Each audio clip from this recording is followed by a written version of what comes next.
The Dark by Lemony Snicket.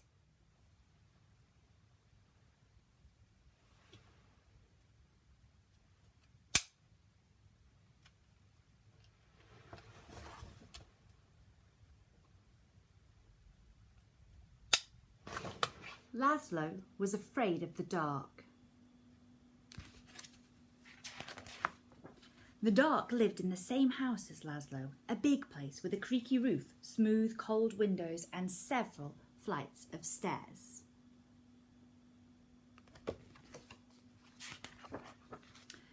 Sometimes the dark hid in the cupboard.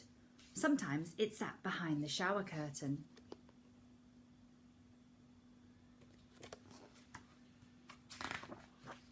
But mostly it spent its time down in the basement. All day long, the dark would wait in the distant corner, far from the squeaks and rattles of the washing machine, pressed up against some old damp boxes in a chest of drawers nobody ever opened.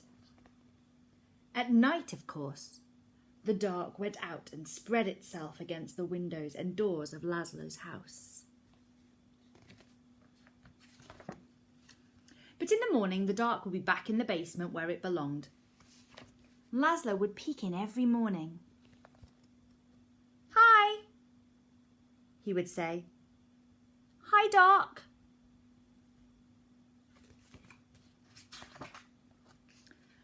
Laszlo thought that if he visited the dark in the dark's room, maybe the dark wouldn't come and visit him in his room.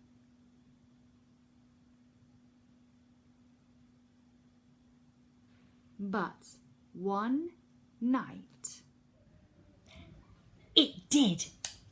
"Laszlo," the dark said in the dark. The voice of the dark was as creaky as the roof of a house, and as smooth and cold as the windows, and even though the dark was right next to Laszlo, the voice seemed far away. "What do you want?" asked Laszlo. "I want to show you something," said the dark. "In here?" "No," said the dark. "Here?" No, said the dark. "Downstairs." "Downstairs?" "Yes," said the dark. In Laszlo's living room was the biggest window in the house. Laszlo looked out at all the dark outside. Above him, the roof creaked and he closed his eyes. Now the dark was all Laszlo could see. No, said the dark again. "Not there." "Down here." "In the basement?" asked Laszlo. "Yes," said the dark. Laszlo had never dared come to the dark's room at night. "Come closer," said the dark. Laszlo came closer. "Even closer," said the dark. "You might be afraid of the dark, but the dark is not afraid of you. That's why the dark is always close by. The dark peeks round the corner and waits behind the door, and you can see the dark up in the sky almost every night, gazing down at you as you gaze up at the stars. Without a creaky roof, the rain would fall on your bed, and without a smooth, cold window, you could never see outside.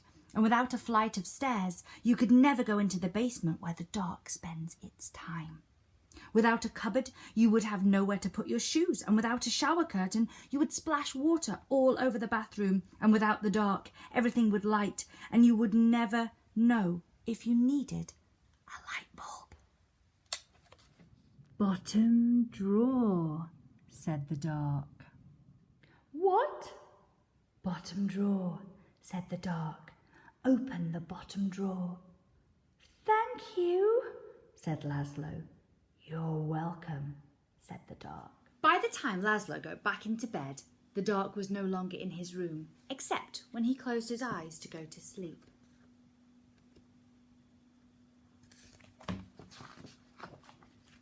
The next morning, Laszlo visited the dark in the basement.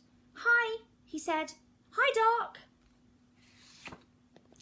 The dark didn't answer, but the bottom drawer was still open, so it looked like something in the corner was smiling.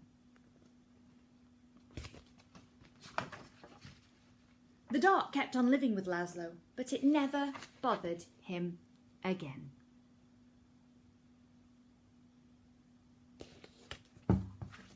I hope you enjoyed the story of The Dark by Lemony Snicket.